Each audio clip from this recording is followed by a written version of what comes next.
Bien, bonjour à tous. Je me présente, je m'appelle Michel Gévrac, je suis professeur à l'Université du Québec à Montréal, je suis professeur associé à l'Université du Québec en Abitibi-Témiscamingue.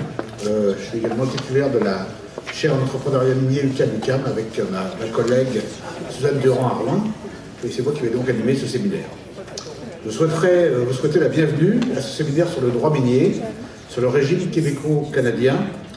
Ce séminaire constitue le numéro 3, le troisième d'une série que nous avons entrepris sur l'entrepreneuriat d'abord, puis on a eu un séminaire sur le financement, et donc aujourd'hui sur le droit minier. Et nous associons aujourd'hui avec la faculté de droit de l'Université de Montréal, faculté qui a développé récemment une nouvelle programmation sur les ressources naturelles, et ça me fait plaisir d'accueillir Mme Nantel parmi nous. Je souhaite aussi souhaiter la bienvenue à tous ceux qui nous suivent en direct par rediffusion, en particulier à l'Université du Québec en Abitibi-Témiscamingue, à Rouen, à Val-d'Or, à Amos, à Mont-Laurier, ainsi qu'au Cégep de Sept-Îles. Nous avons aussi une diffusion pour ceux qui sont inscrits sur l'Ordre des géologues du Québec et qui peuvent donc nous suivre également. Bonjour à tous. La conférence est également enregistrée, elle sera donc disponible sur le site de la chaire prochainement. Pourquoi un séminaire sur le droit minier aujourd'hui? L'industrie minière a de grands défis devant elle. L'augmentation de la population mondiale, l'augmentation de la consommation individuelle dans les pays en développement, émergents, mettent en tension l'ensemble de l'industrie. Il y a de grandes reconfigurations internationales qui sont à l'œuvre. La compétition est en augmentation et chaque pays, évidemment, s'ajuste à cette réglementation internationale. Je voudrais aujourd'hui mettre l'accent sur deux grandes tendances qui influent sur le régime des droits miniers, le rôle des communautés locales d'une part, et le retour du nationalisme des ressources d'autre part. Pendant longtemps, les ressources minières ont été une affaire de l'État. Si on regarde l'histoire, Élisabeth Ier, au XVIe siècle, avait décidé de nationaliser les mines. Ça, les gens cherchez dans la presse, vous verrez qu'il y a des gens qui sont des partisans de la politique d'Élisabeth sans aucun doute. Puis un de ses successeurs, quelques dizaines d'années après, a dit « non, la nationalisation, c'est pas une bonne idée, on va tout privatiser ». Ça, c'était Williams qui faisait ça. Donc, il y a toujours eu une discussion fondamentale dans la gestion des ressources minérales entre l'État et le marché. Est-ce que c'est l'État qui mine? Est-ce que c'est le marché qui mine? Et les mines, en fait, on le sait, c'est à la fois l'État et c'est aussi l'affaire du marché. Sauf qu'aujourd'hui, l'État a changé. Il doit maintenant composer avec des citoyens qui sont bien mieux informés, qui sont mieux connectés, des citoyens qui bénéficient des retombées des mines, mais également qui en subissent les impacts environnementaux et parfois sociaux.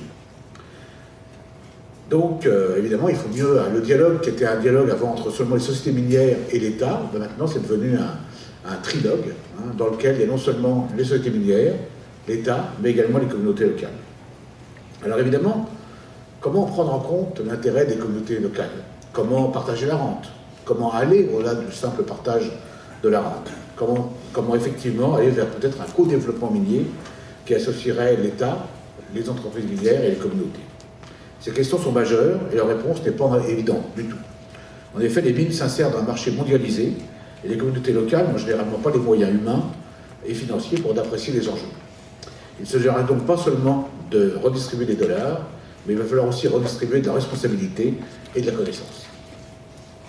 Un autre élément clé est le retour du nationalisme des ressources.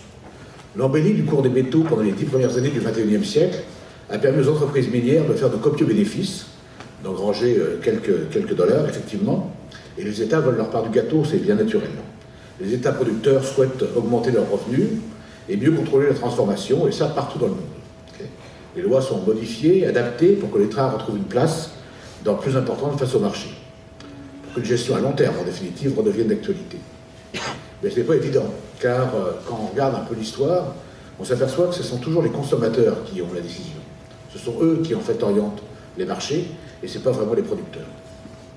Nous avons donc de beaux débats en perspective, et d'ailleurs, nous avons prévu une période de discussion à la fin de chaque conférence. Nous aurons également une période de discussion finale. Vous avez dans vos pochettes quelques éléments sur la chaire. Vous avez aussi un petit questionnaire d'appréciation que je vous demanderai de bien vouloir nous remettre à la fin de la séance. C'est apprécié, ça nous permet d'améliorer nos processus.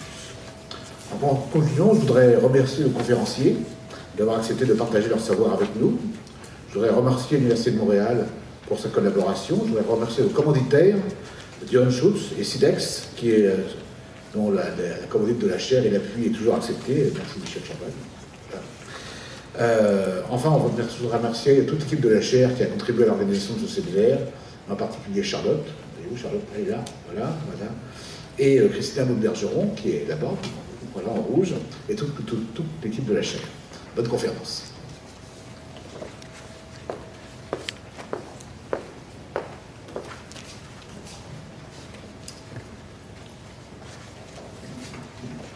Bonjour à tous, distingués invités, chers collègues, mesdames et messieurs. Permettez-moi tout d'abord de remercier la chaire en entrepreneuriat liée UQAM, et en particulier Michel Gébrac, professeur au département des sciences de la Terre et de l'atmosphère de l'Université du Québec à Montréal, ainsi que la co-titulaire de la chaire, professeure Suzanne Durand de l'Université du Québec en Abitibi-Témiscamingue, qui se joint à nous de manière virtuelle. Je vous remercie de nous accueillir si chaleureusement et de nous avoir offert une participation, une collaboration à ce séminaire.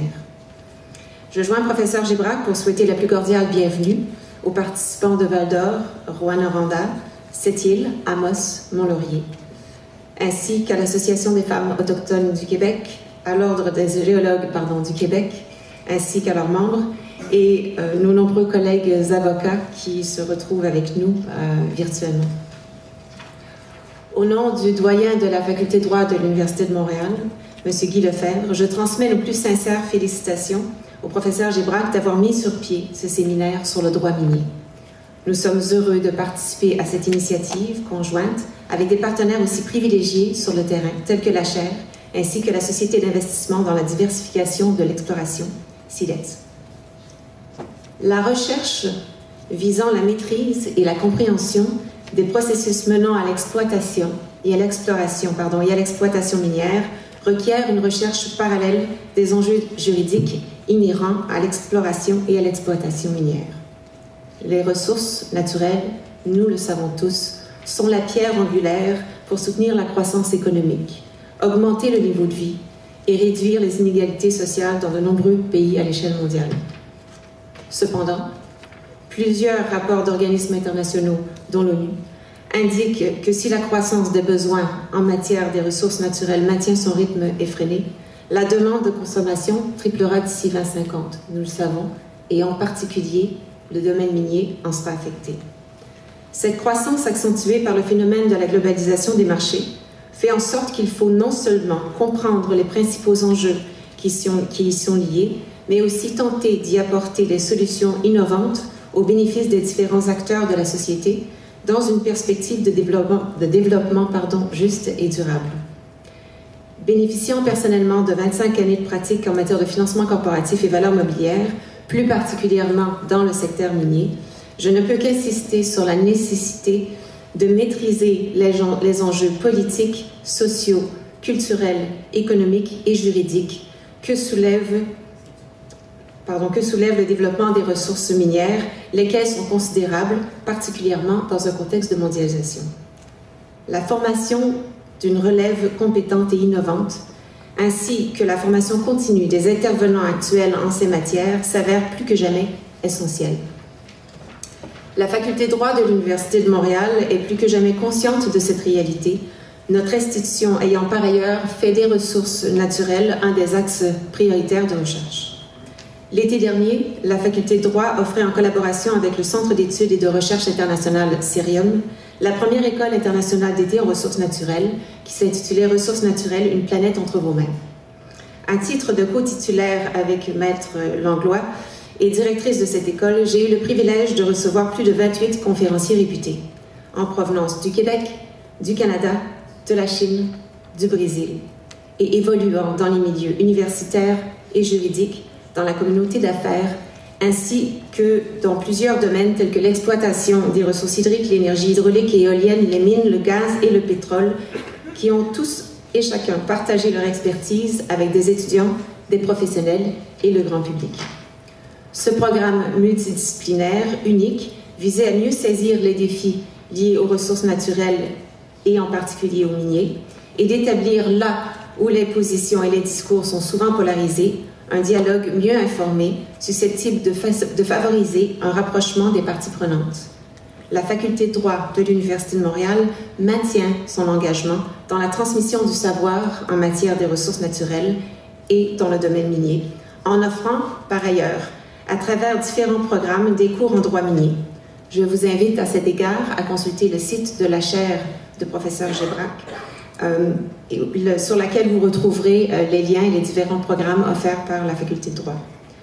Vos conférenciers d'aujourd'hui sont d'éminents juristes et professeurs dans le domaine minier. Professeur Trudeau, Maître Patterson, Maître Langlois et Maître Mariage, je vous remercie de votre dévouement et d'avoir accepté notre invitation. En terminant, je souhaite un brillant futur à la chaire d'entrepreneuriat minier UQAT-UQAM, vous exprimant, cher professeur Gébrac, toute ma gratitude. Mesdames et messieurs, chers collègues, vous êtes les gardiens de la planète. Prenez-les entre vos mains. Bonne conférence.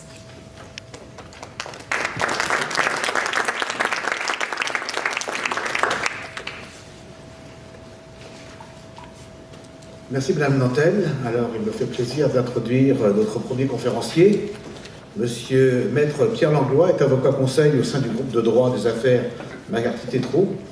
Titulaire d'un doctorat en droit, Maître Langlois est reconnu comme sommité dans le domaine de l'industrie minière, des ressources naturelles, de l'énergie et de l'environnement au Canada. Depuis 2007, Maître Langlois enseigne le droit minier à la faculté de droit de l'Université de Montréal. Auteur, il est dans le domaine du cadre du programme de maîtrise en droit des affaires. Auteur et conférencier recherché, Maître Langlois donne également des conférences et des cours de perfectionnement à l'intention des juristes et des gens d'affaires. Il est reconnu comme avocat de premier plan en droit minier dans de nombreux répertoires juridiques. Je ne vais pas tous les citer, mais il y en a une grande quantité. Voilà. Et depuis 2006, Maître Langlois figure également parmi les avocats les plus recommandés du pays dans le domaine des ressources naturelles, du droit minier et du droit autochtone, dans le guide Best Lawyers in Canada, qu'il a nommé avocat de l'année en droit des ressources naturelles à Montréal en 2012. Maître Langlois.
Merci, Monsieur Gébrac. Alors, je vais vous entretenir de la propriété des substances minérales en droit québécois.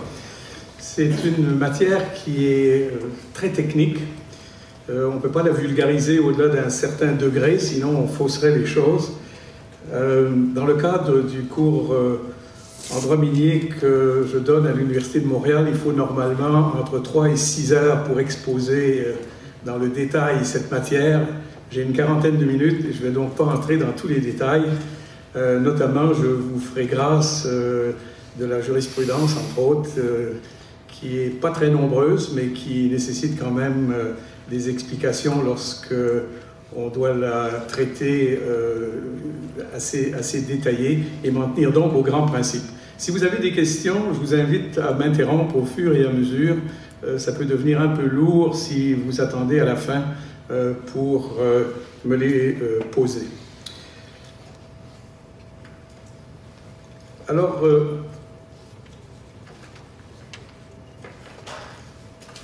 la première référence à laquelle il faut se référer, c'est bien sûr le Code civil du Québec, qui est correct sur ce plan de la propriété des ressources, mais qui nécessite les compléments prévus par la loi sur les mines. On prévoit dans le Code civil les articles 900 et 951. Ce qui suit à l'article 900 sont immeubles, les fonds de terre, les minéraux, tant qu'ils ne sont pas séparés ou extraits du fond. Et donc, les substances minérales, ce sont des biens immeubles. Dès que les substances sont séparées du fond, après leur extraction, elles deviennent meubles et peuvent évidemment et doivent être traitées comme telles selon les principes de notre droit. L'article 951 prévoit que la propriété du sol emporte celle du dessus et du dessous, et que le propriétaire peut faire, pour ce qui est du dessous, pour ce qui est du sous-sol, les ouvrages qu'il juge à propos, mais il est tenu de respecter les droits publics sur les mines, ce qui nous renvoie aux dispositions de la loi sur les mines. Vous avez dans la pochette qui vous a été remise des extraits de la loi sur les mines. Ce sont essentiellement les articles 3 à 7 de la loi. On doit d'abord définir ce que sont les substances minérales. C'est prévu dans les définitions de la loi sur les mines. Alors, on entend par substances minérales des substances naturelles, solides, liquides, à l'exception de l'eau. L'eau n'est pas considérée aux fins de la loi sur les mines comme une substance minérale, malgré que ce soit une substance minérale. Aussi les substances minérales gazeuses, ainsi que des substances organiques fossilisées. Une particularité pour ce qui est des substances minérales, c'est qu'on distingue un sous-groupe qui sont les substances minérales de surface, qui sont des substances minérales, mais qui obéissent à un régime particulier au terme de la loi sur les mines. Les plus connus et les plus habituellement utilisés de ces substances minérales de surface sont bien sûr le sable, le gravier, les matériaux de construction, la pierre à construire, qu'elle soit concassée ou extraite en bloc, le calcaire par exemple pour la fabrication du ciment. Ces substances-là sont des substances minérales de surface qui sont traitées d'une façon différente quant à leur régime dans la loi sur les mines. Alors, le principe, vous l'avez à l'écran, c'est que, dans le droit québécois actuel, c'est que les substances minérales sont des substances faisant partie du domaine de l'État. C'est le principe de la domanialité des substances minérales. Et donc, sauf certaines exceptions, et la difficulté, c'est de comprendre les exceptions, parce que le principe en soi est assez simple. Alors, pour ce qui est des substances qui font partie du domaine de l'État, l'État peut prévoir, et l'État a prévu, dans la loi sur les mines, divers modes selon lesquels il peut affecter aux particuliers ou aux sociétés commerciales les substances qui font partie de son domaine. Alors, ce principe-là n'a pas toujours fait partie de notre droit, et afin de comprendre les exceptions, il faut se situer dans une perspective historique. D'ailleurs, si vous parcourez les articles 3 à 7, ils ne sont pas tous compréhensibles à une première lecture, notamment l'article 4, qu'on lira à la fin plutôt qu'au début, et là il prendra son sens. Les autres articles ont aussi des antécédents historiques qu'il faut connaître pour les apprécier, mais particulièrement l'article 4 est à peu près incompréhensible si on fait abstraction de la perspective historique qui est derrière ces dispositions-là. Alors, il faut se reporter dans le temps très loin jusqu'au régime français et progressivement en venir à la loi actuelle.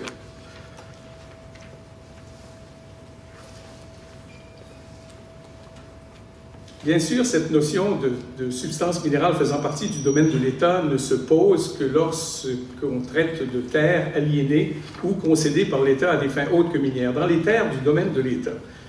Ce qui est le cas de la plus grande partie des territoires dans le nord québécois où sont mis de l'avant les projets miniers. Les terres sont des terres du domaine de l'État, la surface n'a pas été concédée ou aliénée, et donc cette distinction entre propriété du sol et du sous-sol ne se pose pas. La distinction doit être faite dans les terres qui ont été aliénées ou concédées par l'État, et ça remonte pour les premières au régime français. Alors, à compter du début du régime français au XVIIe siècle, on observe plusieurs concessions de terre selon la tenure seigneuriale. Essentiellement, si vous vous reportez à une carte ou à des cartes historiques ou à une carte seigneuriale, vous verrez que ce sont les terres riveraines du Saint-Laurent, de chaque côté, rive nord et rive sud, une partie du littoral de l'Outaouais, du côté évidemment québécois, et même certaines terres bordant le Richelieu jusqu'au lac Champlain, et qui se trouve maintenant pour sa quasi-totalité aux États-Unis. Et donc, le mode de tenure des droits miniers autour du droit Champlain relève du droit français. Il y a même des arrêts des tribunaux là-dessus. Alors, dans les terres concédées en tenure seigneuriale, alors sous le régime français, et aussi, il faut le dire, après la cession du Canada à l'Angleterre par le traité de Paris en 1763, les Britanniques ont concédé sous la tenure seigneuriale 8 seigneuries, deux et leur agrandissement à proximité de Lamalbé, une en Gaspésie et 4 petites seigneuries dans la région de Sherrington, ici en allant vers la frontière américaine. Et ces seigneuries-là obéissent quant à leur régime au même mode de tenure que les seigneuries concédées sous le régime français. Alors, dans les terres concédées en tenure seigneuriale, la règle était la suivante: l'État se conservait la propriété des substances minérales. Alors, la concession des terres n'emportait pas la concession du sous-sol, mais les droits aux minéraux étaient conservés par l'État, sauf, évidemment, il y a toujours des exceptions, 2 exceptions.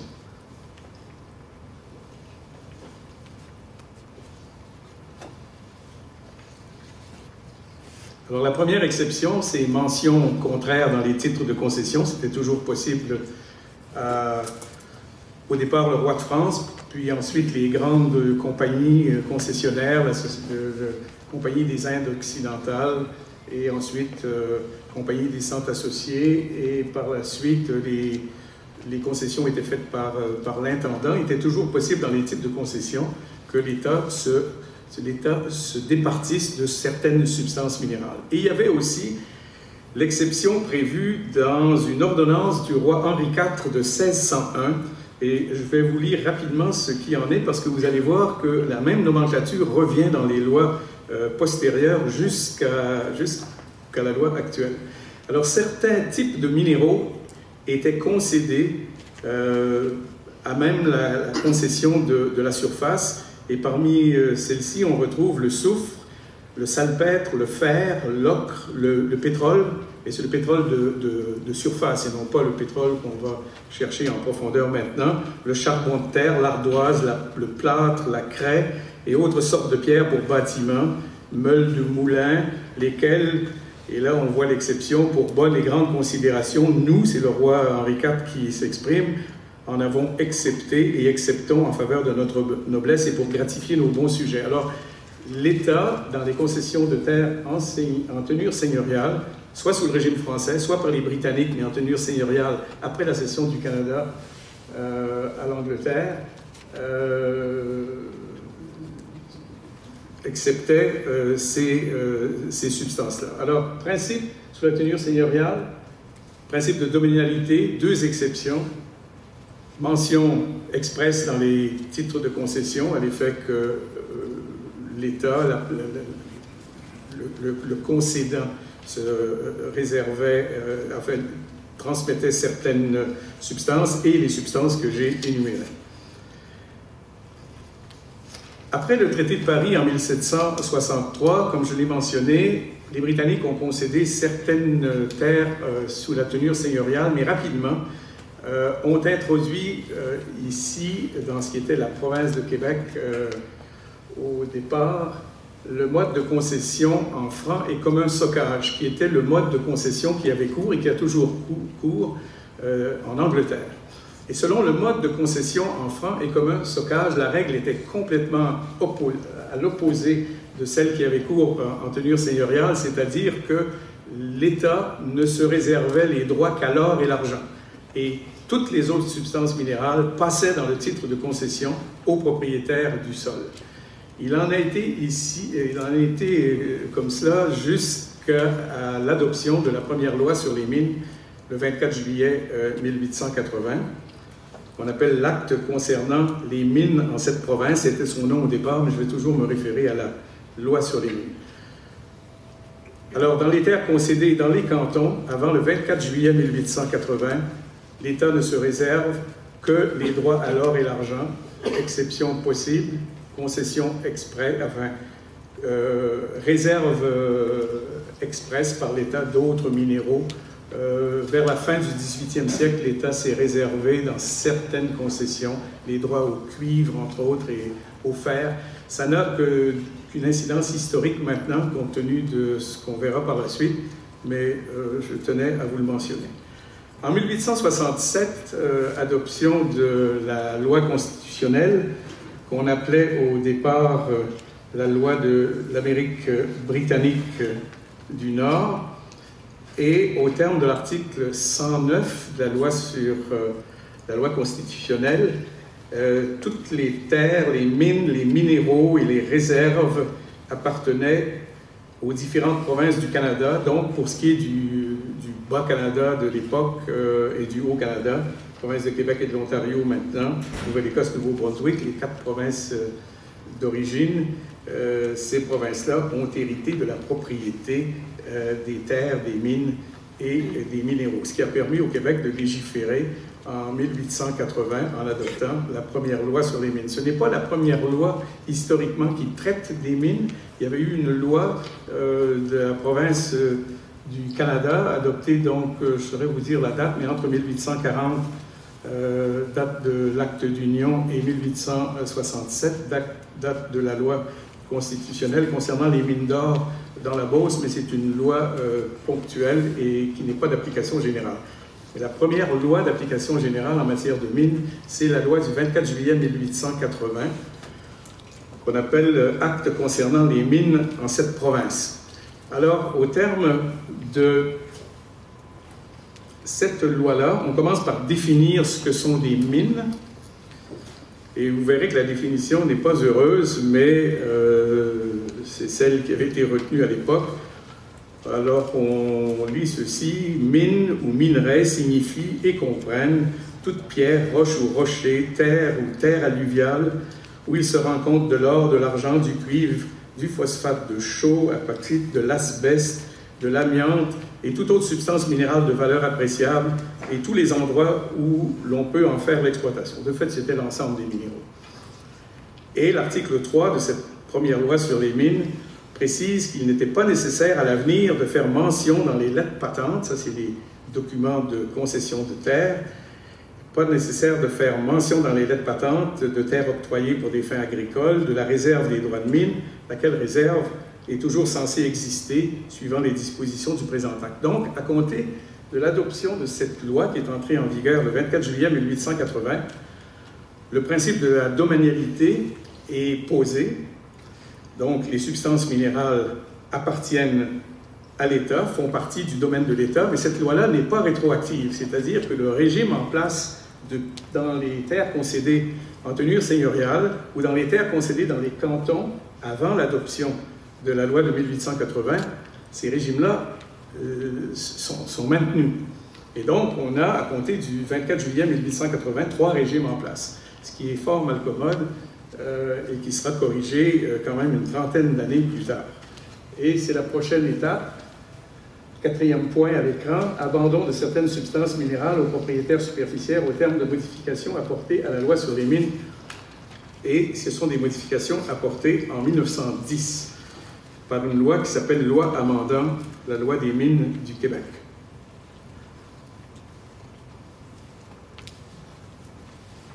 Alors, on reprend dans cette loi-là la définition de mine et minerai de l'article 1 de la loi de 1880.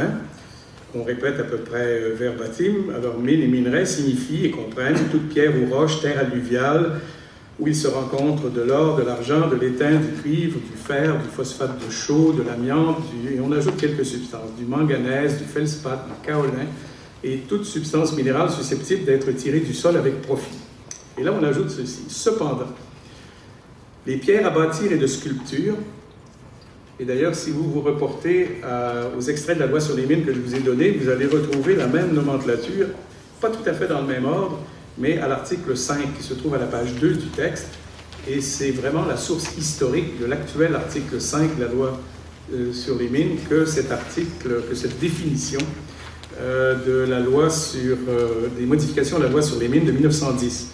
Alors on ajoute ceci, cependant, les pierres à bâtir et de sculpture, les pierres à chaux, calcaire pour fondant, pierres à meule et à aiguiser, les sables et graviers pour fin de construction, le gypse, les argiles utilisées à la fabrication de matériaux de construction, des briques réfractaires de poterie de céramique, la marne, les ocres, les eaux minérales, la stéatite, la terre d'infusoire au Tripoli, la terre à foulon et la tourbe, lorsque ces minéraux se trouvent isolément sur les terres appartenant à des particuliers, ne sont ni des mines ni des minerais au terme susdit.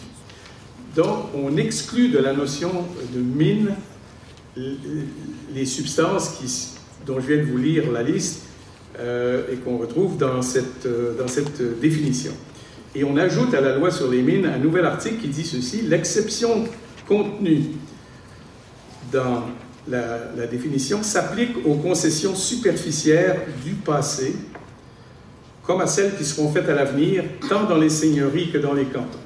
Et là, on fait rétroagir cette exception aux terres concédées en tenure seigneuriale, de même qu'aux terres concédées dans les cantons avant le 24 juillet 1880.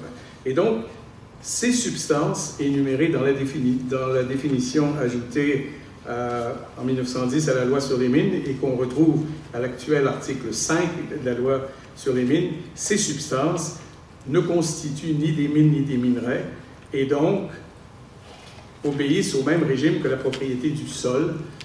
Et donc, ces substances sont abandonnées dans les terres concédées ou aliénées par l'État à des fins autres que minières, sont abandonnées aux propriétaires du sol, aux propriétaires superficiels.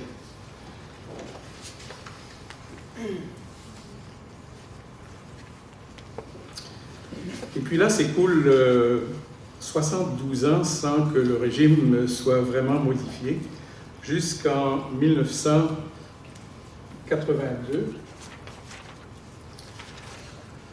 où l'État met de l'avant ce qu'on appelle la révocation générale des droits de mine, au terme de modifications apportées à l'époque à la loi sur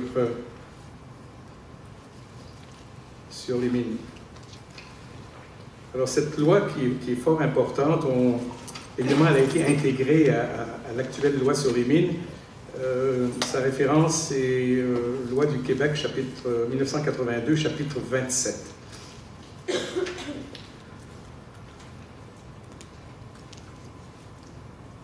Alors, on se retrouvait, malgré l'abandon des substances minérales énumérées dans la loi de 1910, en présence d'un régime assez composé, et l'État a voulu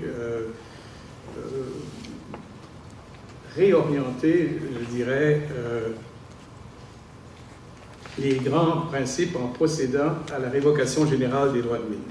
Alors, la loi de 1982 prévoyait ceci.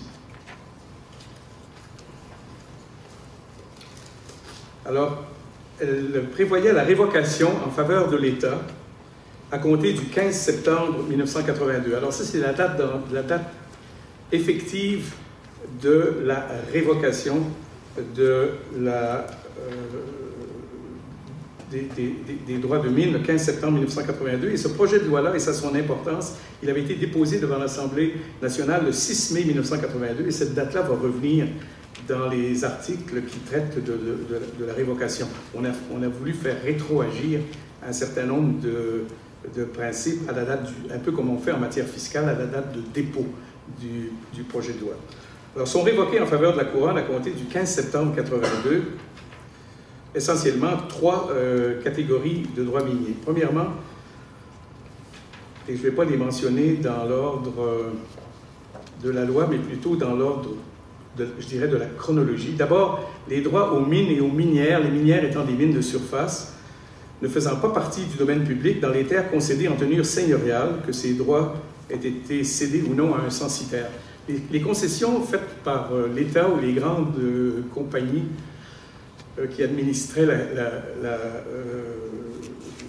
la colonie étaient faites à des seigneurs, et les seigneurs avaient l'obligation d'abord de peupler leur seigneurie et donc de concéder des terres à des censitaires. Parfois, les seigneurs se réservaient les droits de mine. La cour seigneuriale a jugé que c'était une pratique qui n'était pas autorisée. Mais ici, dans l'article qui traite de la révocation, on prend soin de mentionner que sont révoqués les droits aux mines et aux minières ne faisant pas partie du domaine public dans les terres concédées en tenure seigneuriale qui ait eu assencement ou non en faveur des censitaires. Alors, si on se reporte au principe de départ, dans les terres concédées en tenure seigneuriale, c'était déjà le principe de domanialité, donc l'État s'était réservé le droit aux substances minérales, sauf les deux exceptions qu'on a vues. Mention contraire dans le titre, autrement dit, concession de certains minéraux, par mention expresse dans le titre, lors de la concession, et les substances, quelques substances minérales mentionnées dans l'édit du roi Henri IV de 1601, et essentiellement c'était les graviers, les pierres à construire, ce que les habitants à l'époque pouvaient utiliser le plus simplement et dont ils avaient manifestement besoin pour leur usage personnel. Deuxièmement, on révoque en faveur de la couronne ou de l'État les droits de mine compris dans les concessions de terre faites dans un canton avant le 24 juillet 1880. On a vu quel était le principe.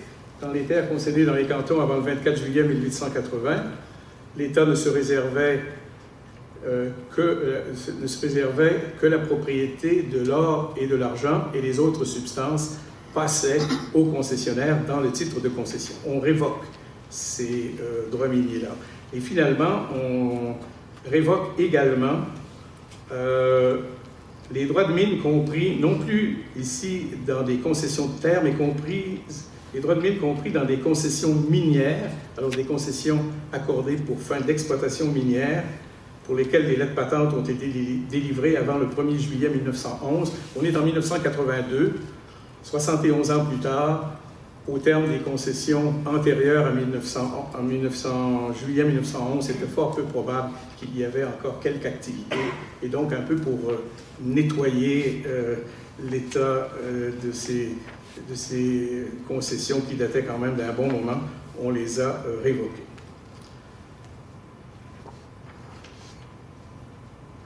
Il y a des exceptions à la révocation. Ce serait trop beau qu'il n'y ait qu'un principe, il y a des exceptions à la révocation. Il y a essentiellement les exceptions mentionnées à l'écran. Alors, certaines substances minérales ont été exclues de la révocation, les gisements en exploitation, les réserves de minerais pour assurer la poursuite d'une exploitation en cours, et les droits visés par des options, des baux et promesses de vente, selon une procédure que j'ai décrite comme procédure de soustraction à la révocation des droits miniers qui est prévue dans cette loi de 1982. Alors, première exception, ne sont pas visées par la révocation certaines substances minérales, et vous allez voir, ça recoupe, mais pas complètement, la liste de l'article 5 de la loi sur les mines, qui est reprise de la loi de 1910. Alors, on mentionne que la révocation ne s'applique pas au sable, au gravier, aux pierres à bâtir et de sculpture, aux pierres à chaux, au calcaire pour fondant, aux pierres à meules et à aiguiser, aux gypses, aux argiles communes utilisées à la fabrication de matériaux de construction, de briques réfractaires, de poteries, de céramique, aux eaux minérales, à la terre d'infusoire, au tripoli, à la terre à foulon et à la tourbe. Alors, ces substances-là sont exclues de la révocation. Essentiellement, ça recoupe largement, mais peut-être pas absolument, la liste qu'on retrouve dans la loi de 1910 et qui est maintenant dans la loi l'actuelle loi sur les mines à l'article 5. Deuxièmement, on exclut de la révocation les droits de mine dans un terrain où est situé un gisement en exploitation le 6 mai 1982. Le 6 mai 1982, c'est la date de dépôt du projet de loi au terme duquel on procède à la révocation des droits de mine. Alors on a fait rétroagir l'effet de la révocation à la date du dépôt du projet de loi. La révocation ne s'applique pas non plus aux droits de mine dans un terrain où est situé un gisement de minerai constituant une réserve nécessaire pour assurer la continuité d'une exploitation minière, aussi pétrolière ou gazière, en exploitation au Québec le 6 mai 1982, pourvu que ces droits soient détenus par l'exploitant de cette entreprise et que ce dernier démontre qu'il existe des indices raisonnables d'un gisement de minéraux exploitables. Ça, c'est la troisième exception. Et la dernière, la révocation ne s'applique pas non plus aux droits de mine qui font l'objet d'une option, d'un bail ou d'une promesse de vente le 6 mai 1982. Alors, les droits de mine qui font l'objet d'une option, d'un bail ou d'une promesse sont donc des droits détenus de façon privée par le propriétaire superficiaire. Étant propriétaire de ces substances, il pouvait très bien, par entente, que ce soit par option, bail ou promesse de vente, convenir avec un particulier ou une société de lui céder ses droits selon certaines modalités. Et on a voulu protéger ce type de convention si pareille convention avait été conclue. Toutefois, afin de soustraire ces droits miniers, c'est-à-dire les gisements d'exploitation, les réserves de minerais et les droits faisant l'objet d'options de baux ou de promesses de vente, une procédure était imposée à leur titulaire qui était la suivante.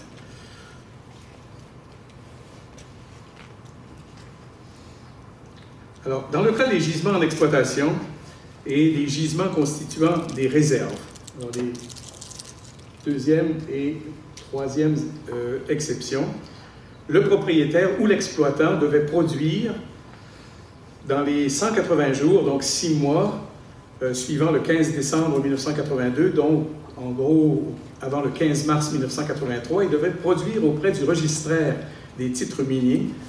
Alors, le registraire, c'est celui qui tient le registre minier au ministère des Ressources naturelles à Québec, qu'on appelle registre minier, de son nom complet, registre public des droits miniers réels et immobiliers. On abrège toujours un registre minier. Alors, il fallait que le propriétaire ou l'exploitant produise auprès du registraire une déclaration contenant son nom, son adresse, sa qualité d'exploitant ou de propriétaire, ça se comprend, la désignation du lot ou du lopin de terre où sont situés le gisement en exploitation ou les réserves, la description de l'étendue et des limites du gisement. Et dans le cas des réserves, il fallait que le propriétaire ou l'exploitant fournisse en outre un rapport certifié conforme par un ingénieur des mines ou par un géologue qualifié décrivant la nature, l'étendue et la valeur probable du gisement. Dans le cas des options, des baux ou des promesses de vente, il fallait que l'une des parties, au bail, à l'option ou à la promesse, produise au registraire en chef des claims l'original ou une copie authentique de l'option, du bail ou de la promesse de vente. Et le registraire devait publier à la Gazette officielle du Québec un avis qu'il avait reçu une telle déclaration. Il devait le faire dans les 60 jours qui suivaient la réception de cette déclaration et donner en même temps avis à toute personne qu'elle pouvait contester cette déclaration dans une autre période de 60 jours. Il y a eu plusieurs avis comme ça qui ont été donnés, plusieurs déclarations dans un premier temps qui ont été déposées auprès du registraire, et le registraire en a donné avis à la Gazette officielle, de façon à soustraire certaines substances ou certains terrains à la révocation. On retrouve ces avis-là dans les Gazettes officielles de la période de février à août 1983. Et essentiellement, on y retrouve beaucoup de terrains dans la région de l'amiante. Il y avait à l'époque plusieurs mines d'amiante en exploitation dans la région de Thetford, Asbestos, Black Lake. La plupart des grandes sociétés d'exploitation de gisements d'amiante ont produit des déclarations auprès du registraire. Il faut dire que dans cette partie du Québec, la totalité des terres avait été concédée sous la tenure de francs et communs socage avant le 24 juillet 1880, et donc les gisements d'amiante appartenaient aux propriétaires de la surface qui les avaient souvent cédés à des sociétés exploitantes. Les droits d'exploitation de l'amiante étaient sortis du domaine de l'État du simple fait de la concession de terres en francs et communs socage avant le 24 juillet 1880.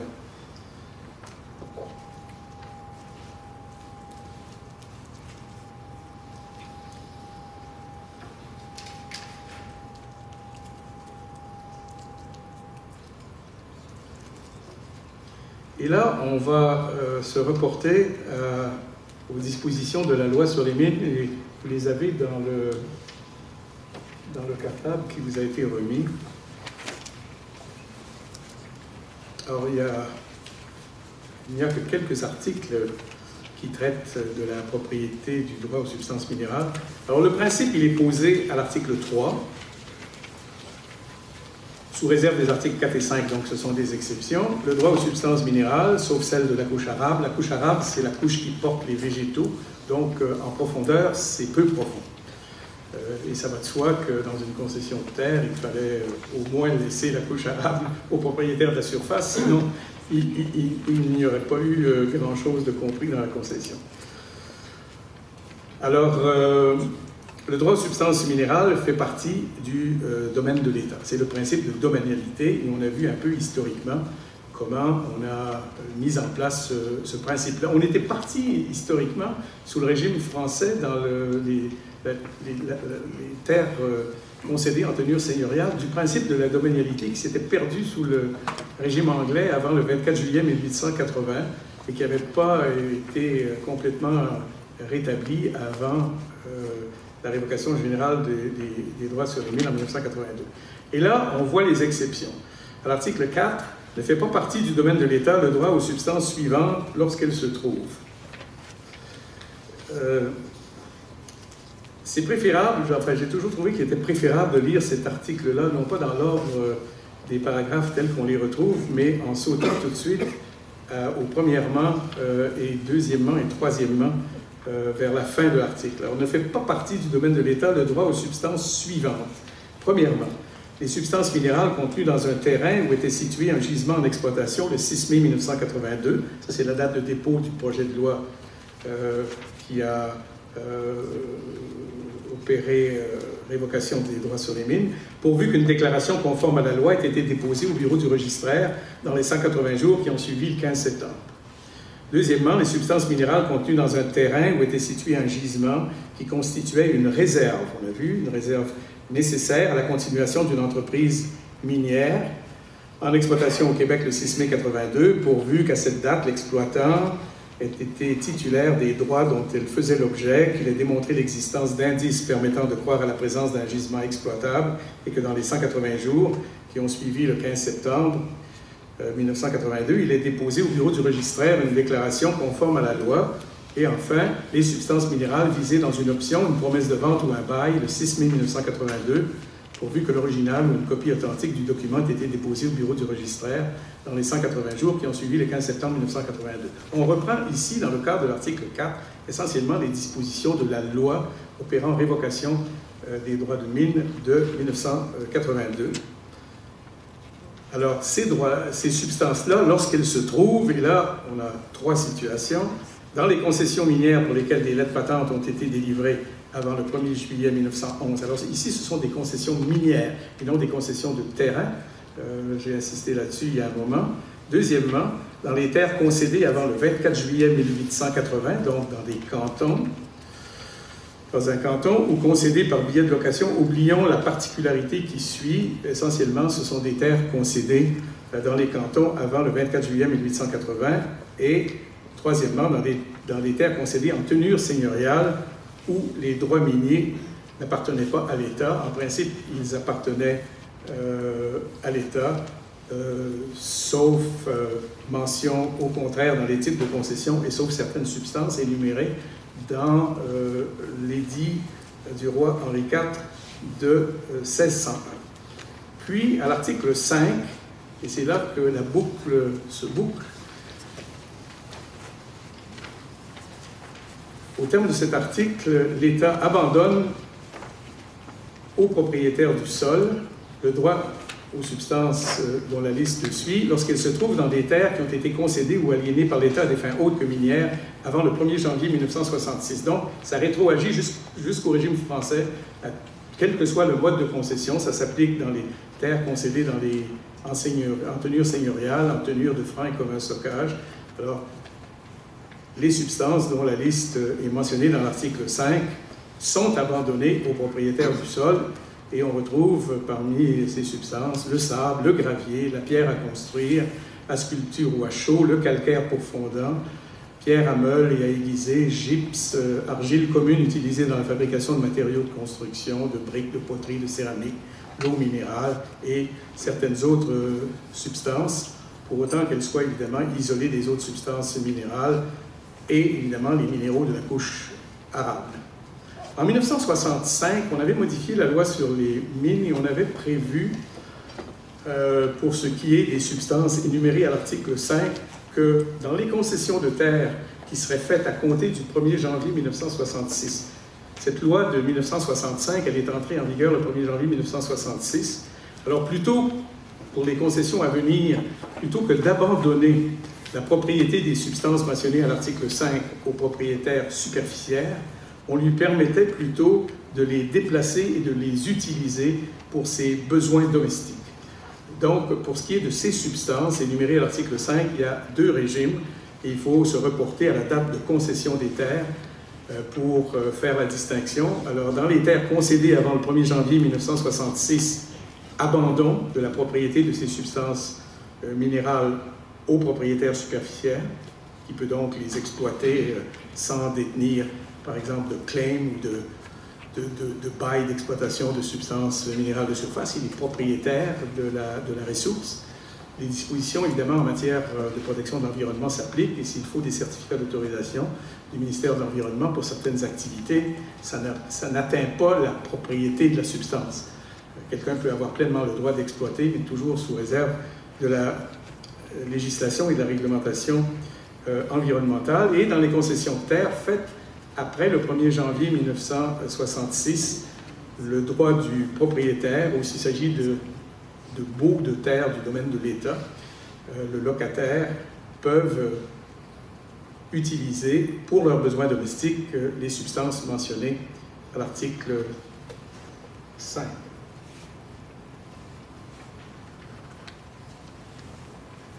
Et finalement, et c'est la dernière disposition, les résidus miniers.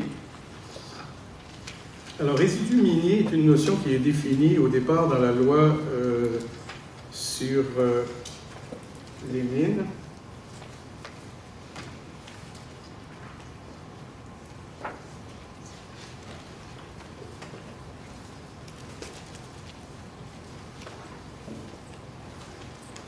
On entend par résidus miniers les substances minérales rejetées, les boues et les eaux, sauf l'effluent final provenant des opérations d'extraction et de traitement du minerai, et les scories provenant des opérations de pyrométallurgie. Alors essentiellement, ce sont des substances minérales rejetées, soit avant traitement ou aussi après traitement. Alors le régime pour ce qui est des résidus miniers est le suivant. Évidemment, pour produire des résidus, on est en principe en phase d'exploitation. Il y a 5 grandes phases dans tout projet minier, ce qui ne veut pas dire que tout projet minier va parcourir chacune des 5 phases, mais un projet minier qui irait de la prospection jusqu'à la mise en exploitation va couvrir l'ensemble de ces phases-là qui sont justement prospection, recherche ou exploration, exploitation, traitement de la ressource, traitement primaire de la ressource, généralement production de concentrés, et réaménagement et restauration. Réaménagement et restauration doivent, au terme de notre législation, se faire progressivement, et même il y a des opérations de recherche ou d'exploitation qui nécessitent la mise en place d'un plan de réaménagement et de restauration, par exemple le décapage de grandes surfaces ou de volumes importants de substances minérales, l'exploration souterraine par puits et galeries, parce qu'évidemment, pour le percement de puits et de galeries, il faut soutirer des substances minérales du sous-sol et donc les amener en surface et les disposer dans des aires d'accumulation. Alors, dans ces cas-là, il y a une restauration qui est exigée au terme de la loi sur les mines. Alors, pendant la durée du bail minier, qui est le titre au terme duquel on exploite les minéraux, ou d'une concession minière, la concession minière est un titre d'exploitation qui a été accordé jusqu'au 1er janvier 1966 et qui a été mis de côté par cette loi de 1965 que j'ai évoquée tout à l'heure et remplacée par le bail minier, sauf que les concessions minières antérieures au 1er janvier 1966 n'ont pas été révoquées ou annulées par la mise en place de ce titre que constitue le bail minier. Mais il y a plusieurs exploitations minières en cours au Québec qui se font toujours sur des concessions minières, donc des titres antérieurs au 1er janvier 1966. Alors, pendant la durée du bail minier ou d'une concession minière, évidemment, c'est le titulaire du bail ou le titulaire de la concession qui peut poursuivre l'exploitation dans les résidus, et ça se fait très souvent. Il y a souvent bien des substances minérales à récupérer à partir des résidus miniers. Et à l'expiration du bail ou à l'abandon ou la révocation du bail ou de la concession, les droits reviennent à la personne, ou plutôt au propriétaire du sol sur lequel ces résidus ont été déposés avec son consentement. Ça veut dire, dans les faits, ceci: le bail minier ou la concession minière sont soit sur des terres du domaine de l'État, et on parlera à ce moment-là d'un bail minier superficiaire et souterrain, ou d'une concession minière superficiaire et souterraine, ou bien se trouve sur des terres de particuliers ou des terres privées, auquel cas on parlera d'un bail minier souterrain. Dans les faits, et la plupart des baux miniers sont sur des terres du domaine de l'État, mais il est concevable, il y a quelques exemples de baux miniers consentis sur des terres de particuliers. Il y aura toujours des arrangements contractuels qui seront conclus entre le titulaire du bail et l'exploitant. Et souvent même, l'exploitant acquérera en pleine propriété le fonds de terre, parce que une exploitation minière est rarement compatible avec d'autres exploitations du sol, surtout si on y aménage des aires d'accumulation de résidus.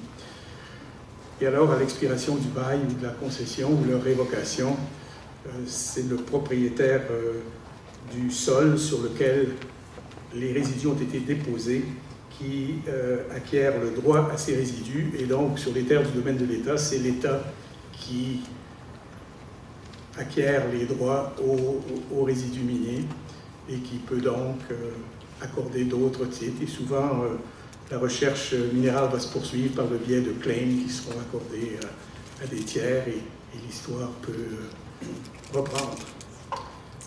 Voilà, c'est en gros, en une quarantaine de minutes,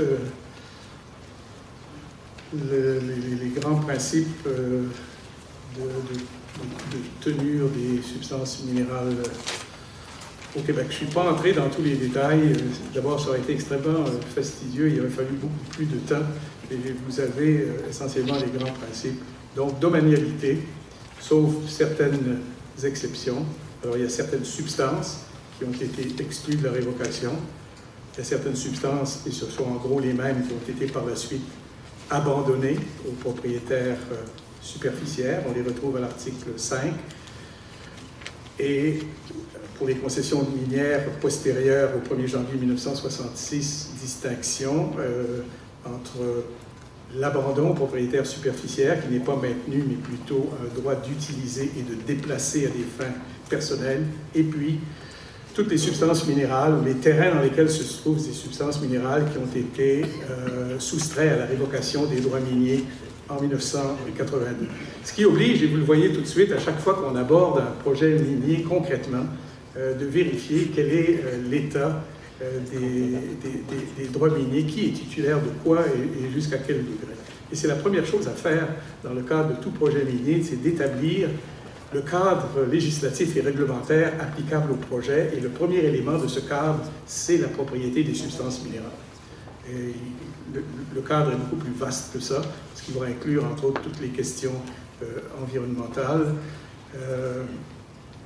Mais la propriété de la substance est absolument incontournable et ça doit se vérifier selon les règles que je vous ai exposées. Voilà. Si vous avez des questions, ça me fera plaisir.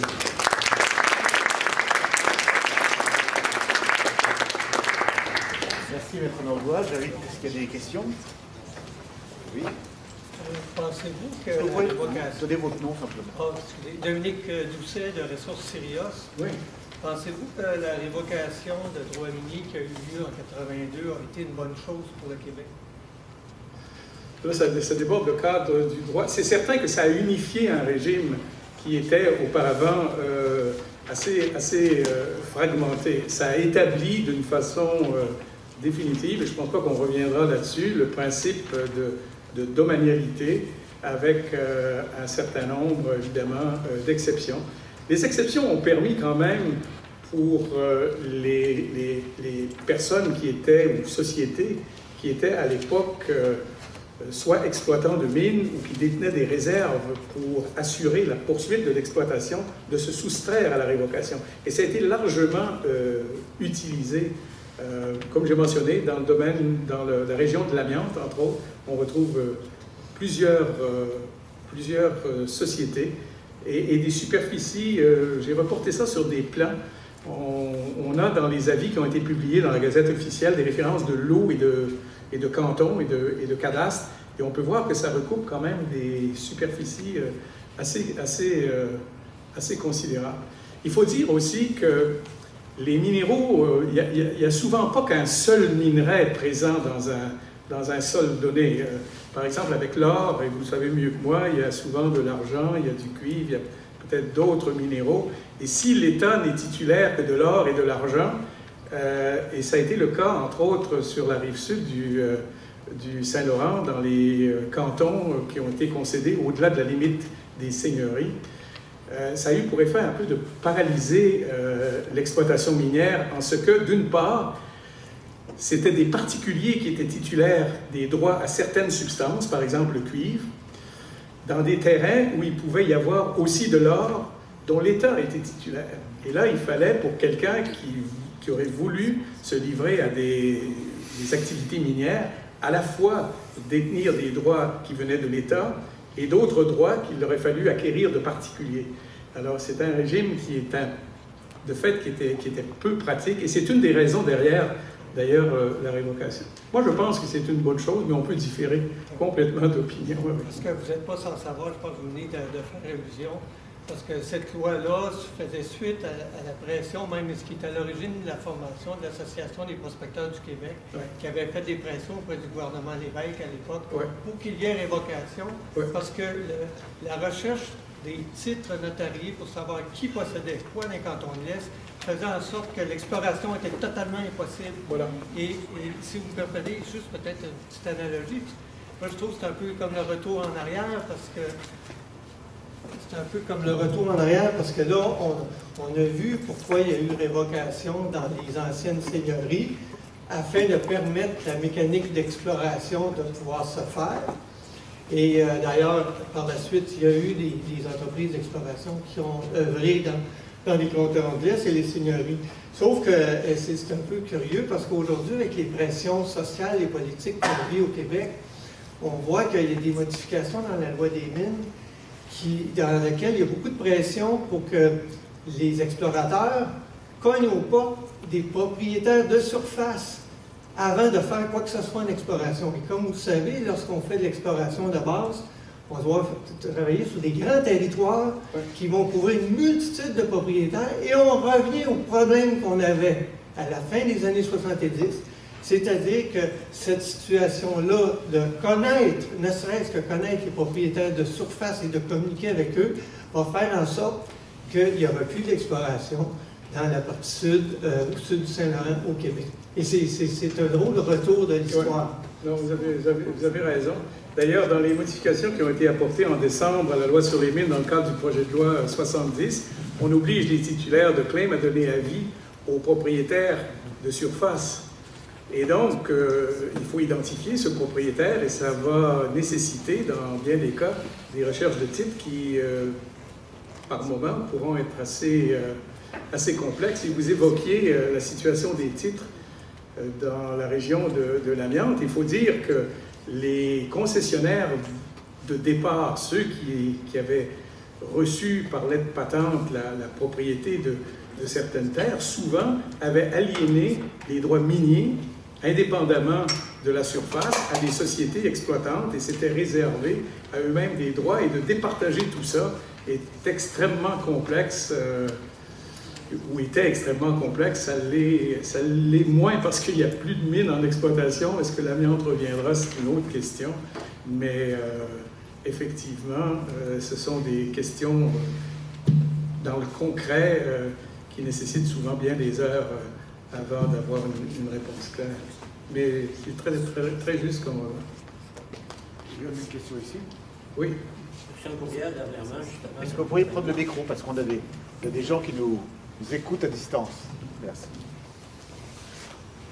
Je suis un courriel dernièrement d'une compagnie qui dit qu'ils ont développé une technologie pour extraire de je ne sais pas quoi, du platine ou whatever, des rejets d'asbestos.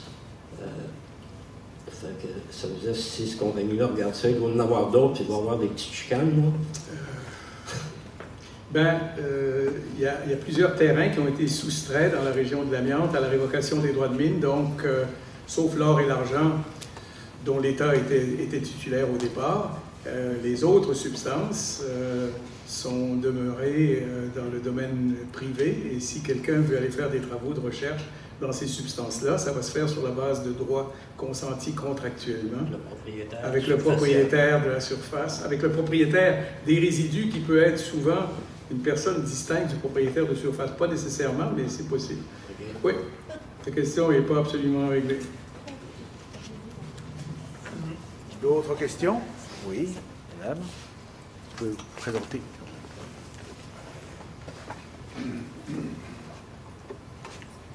Bonjour, merci Maître Langlois pour votre présentation. Jacinthe Ledoux de l'Université McGill et de l'Université de Montréal. Vous avez mentionné l'article 109 de la loi constitutionnelle de 1867 qui réserve donc la propriété des substances minérales aux provinces, et la propriété donc des substances minérales accordées aux provinces se fait sous réserve des autres intérêts fonciers, dont les intérêts fonciers autochtones. Ouais. Et je me demandais comment vous pensez que cette réserve-là vient affecter finalement les dispositions de la loi sur les mines relativement à la propriété des substances minérales. Ça, c'est une...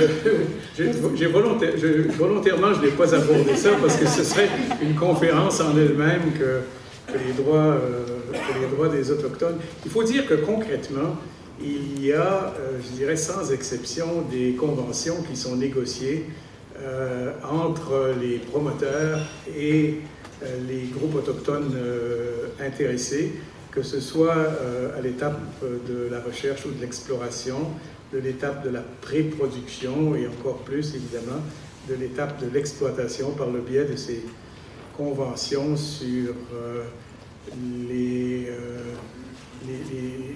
impacts et les répercussions et les bénéfices. On s'y réfère souvent sous l'acronyme anglais de IBA, Impact and Benefits Agreement. Dans les faits, c'est comme ça que ça se règle. Moi, j'ai participé à la négociation d'un certain nombre de ces ententes-là. Il y en a plusieurs qui sont en cours de négociation. C'est la porte de sortie concrète de cette question-là, qui est une question considérable. La nature et la portée des droits des Autochtones sur le territoire du Québec et particulièrement dans les territoires du Nord. Il y a, vous êtes au courant, une partie du territoire qu'on appelle territoire conventionné. Ça résulte de la Convention de la baie James et du Nord québécois de 1975, complétée par la Convention du Nord-Est québécois de 1978, qui ont qui ont créé ou mis en place un régime foncier qui comprend un régime minier et un régime environnemental particulier pour les territoires nordiques. Essentiellement, c'est les territoires de la baie James et tout le nord québécois au nord du 55e parallèle. Le gros des projets miniers en quantité se retrouve dans cette région-là. Certainement les projets qui sont en cours de réalisation, la plupart d'entre eux, et il y a d'énormes projets là, qui ne se réaliseront pas nécessairement cette année, mais au cours des prochaines années qui sont dans ces territoires. Je pense au projet de Quest Rare Minerals, c'est un projet d'exploitation d'un gisement de terres rares à proximité de la frontière du Québec et du Labrador, le gisement Adriana, où il y aurait une centaine d'années de réserve d'exploitation d'un gisement de fer à peu près à 240 km au nord de Shefferville. Et alors, dans le cadre de ces projets-là, il y a de ces ententes qui sont en cours de négociation. J'ai répondu, et je n'ai pas répondu en même temps parce que ce serait en soi une autre conférence. On a le temps peut-être pour d'autres questions? Peut-être. Ici, oui. Moi j'ai une question. Michel. En fait, je vais vous transmettre les questions aussi des gens qui participent en vidéoconférence. Déjà, il y avait une première question qui concernait est-ce que les effluents d'un parc à résidus miniers sont considérés comme des résidus miniers? Donc, on a eu déjà une réponse en disant que la directive 019 disait que les résidus miniers sont toutes substances solides ou liquides à l'exception de l'effluent final rejeté par l'extraction, y compris par les boues et poussières résultant du traitement ou de l'épuration des eaux usées minières ou même des émissions atmosphériques. Donc, ça englobe quand même beaucoup de choses. Et puis enfin, j'ai une question... ça élargit un peu la définition qui est dans la loi sur les mines. C'est ça, exactement. Et il y a une question pour vous, Monsieur Langlois, de Mamadou Diallo, donc qui est en ce moment, il me semble, en Afrique, si j'ai bien compris. Quels moyens dispose la population si l'exploitant ne retraite pas les résidus miniers à la fin de l'exploitation et qu'il y a une absence de réaction de l'État, car en ce moment, peut-on parler de révocation ou d'abandon à ce moment-là? Je peux vous reprendre parce que je vais reprendre.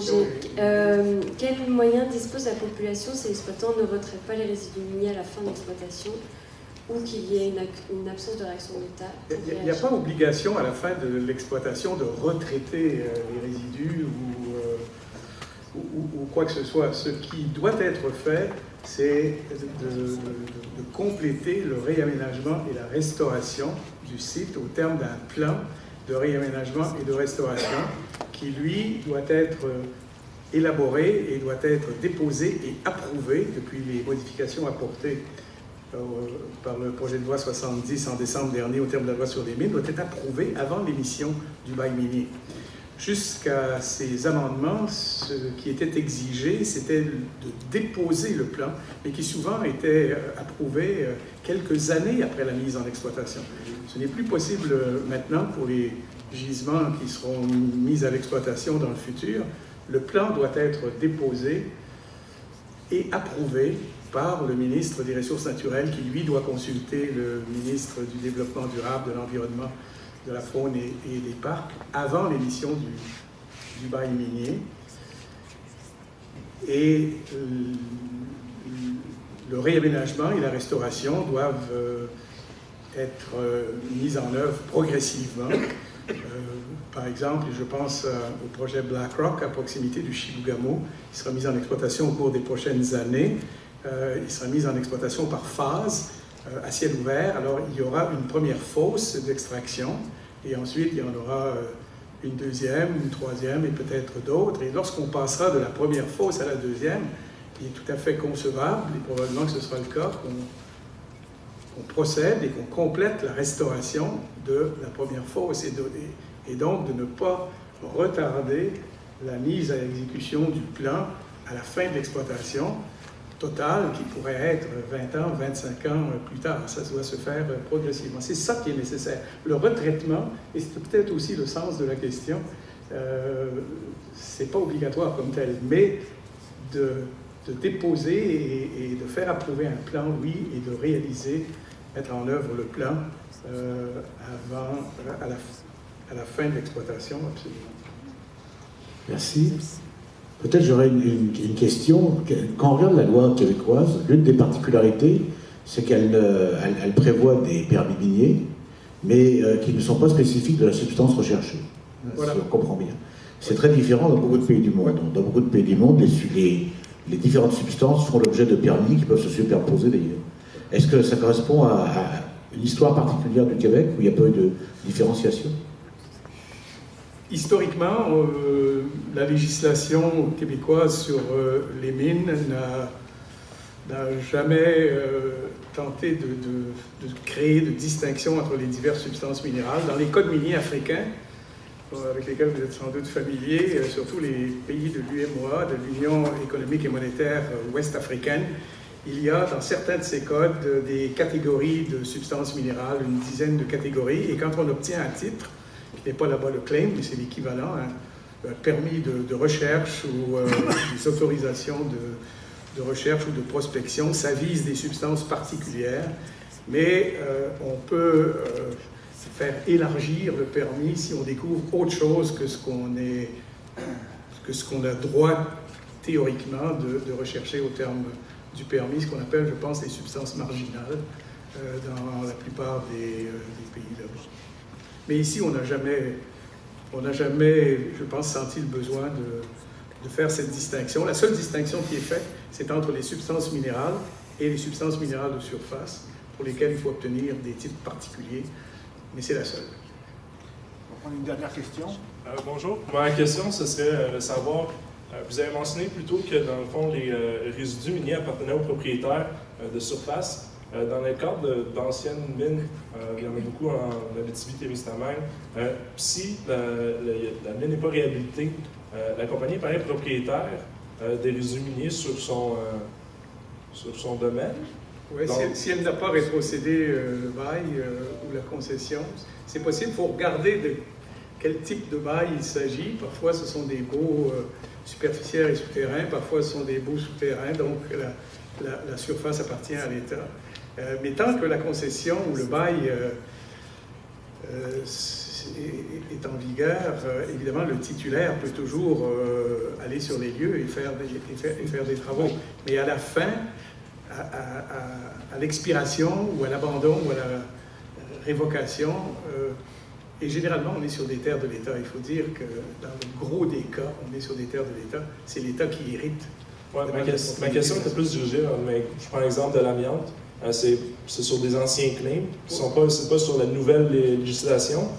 S'il y aurait une compagnie qui n'avait pas, dans le fond, réhabilité le site, la propriété, c'est une propriété privée, c'est pas à l'État, surtout parce qu'ils ont le droit du minéral. Donc, c'est à qui la responsabilité? Est-ce que la compagnie perd son droit de propriété de surface si elle ne réhabilitait pas le fond, son endroit? Bon, d'abord, ce ne sont pas des claimants. Dans les terres concédées avant le 24 juillet 1880, on ne parle pas de claim, on parle de la concession du terrain, du sol, de la surface, qui emporte la propriété des substances minérales qui s'y trouvent, sauf l'or et l'argent. Dans la région de l'amiante, c'est ça. L'or et l'argent ont appartenu dès le départ à l'État et l'État en est toujours titulaire. Si la concession, enfin, si les terres en question ont été soustraites à la révocation, la propriété de la ressource est privée. Et là, évidemment, monsieur évoquait la recherche de titres, il faut vérifier qui est titulaire de ça. Et ce sont ces personnes ou ces sociétés qui sont propriétaires de la ressource. Maintenant, les obligations de réaménagement et de restauration, ça ne suit pas nécessairement la propriété. Généralement, oui, mais il peut y avoir des distinctions à faire. Généralement, les sociétés ont acheté les fonds de terre. Et donc, c'est à elles, selon les plans qui ont pu être mis en place, de réaliser ces plans-là concrètement. Merci. Et d'ailleurs, pour ceux qui font du vélo, si ça vous intéresse, entre North Hatley et Lennoxville, il y a une piste cyclable qui traverse une aire d'accumulation de résidus de l'ancienne mine Capleton, qui était une mine de cuivre, sauf erreur, qui a été exploitée de 1915-20 jusqu'aux années 30. Et si vous voulez voir à quoi ressemble une aire d'accumulation de résidus, une aire, je dirais, historique, qui remonte quasiment à une centaine d'années, suivez la piste cyclable, c'est d'ailleurs fort joli dans le coin, et vous allez voir, surtout après une pluie, il y a des flaques d'eau qui se forment dans l'aire d'accumulation, et ce sont toutes des couleurs qui ne sont pas fermes. C'est bleuâtre, rosâtre, jaunâtre, blanchâtre, rougeâtre, noirâtre, etc. Et je ne sais pas, je suis passé là, moi, il y a quand même quelques temps. Je ne suis pas certain que la restauration a été faite, et on peut voir un peu à quel problème concret sont confrontés ceux qui doivent mettre de l'avant des plans de réaménagement. Merci beaucoup à travers. Merci.